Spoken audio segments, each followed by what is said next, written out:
All right, let's get into one of the most fascinating and, frankly, confusing events in modern Chinese history, the Hundred Flowers Movement. It all kicked off with this beautiful promise of openness, but it ended in a brutal crackdown that would really define China for decades to come. And that brings us right to the heart of the mystery, the big question historians still argue about. Was this a genuine attempt to get feedback that just went completely off the rails? Or was it a calculated trap from day one, designed to lure critics out into the open so they could be dealt with? Let's take a look. So the year is 1956. The Communist Party with Mao Zedong at the helm has been in power for a bit. And they roll out this new idea that sounds, well, pretty radical. They say, hey, let's invite criticism and open debate to help the country get stronger. I mean, just listen to the language here. It's incredibly idealistic. This is from the party's top propaganda guy, and he's talking about freedom of independent thinking, freedom of debate. You can imagine for the country's writers, artists, and scientists, this sounded like an amazing breath of fresh air. So what was the official line? Well, on paper, it was all about progress. The party's argument was, look, if we want China to be a modern, powerful nation, we need a vibrant culture. We need new ideas.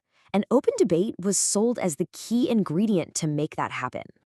Now, at first, people were pretty cautious. They'd seen political campaigns before, so they were kind of hesitant to stick their necks out.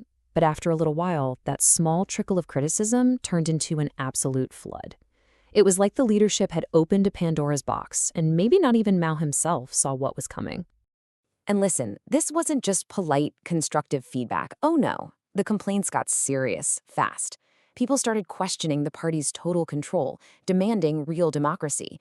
They were calling out the massive gap between their own tiny wages and the fancy lifestyles of party officials.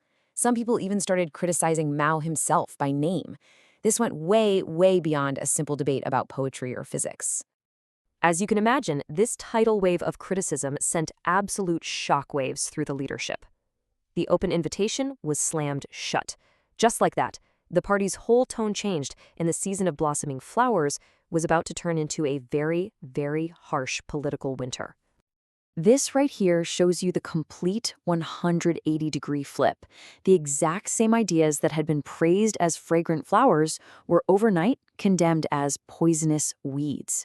Suddenly, speaking your mind wasn't helping the country, it was an attack on the state. And this switch in language kicked off the incredibly brutal anti-rightist campaign. So who were these people spreading the so-called poisonous weeds? They got slapped with the label right-winger, but what did that even mean? Well, the definition was so vague, it could mean pretty much anything. Opposing socialist culture? That could be anything from a painting to a stray comment. It was the perfect catch-all term to target anyone the regime didn't like. And we have to be clear, this wasn't just a war of words. This new labeling had a devastating, very real human cost. It was especially brutal for China's intellectuals, the very same people who had been told, please, speak your mind. The sheer scale of it is just staggering. The estimates are that around 500,000 intellectuals, we're talking teachers, writers, scientists, artists, were rounded up, publicly humiliated, and shipped off to forced labor camps for so-called labor reform. A huge number of them never came back. And here's something that is just bone-chilling. It became systematic.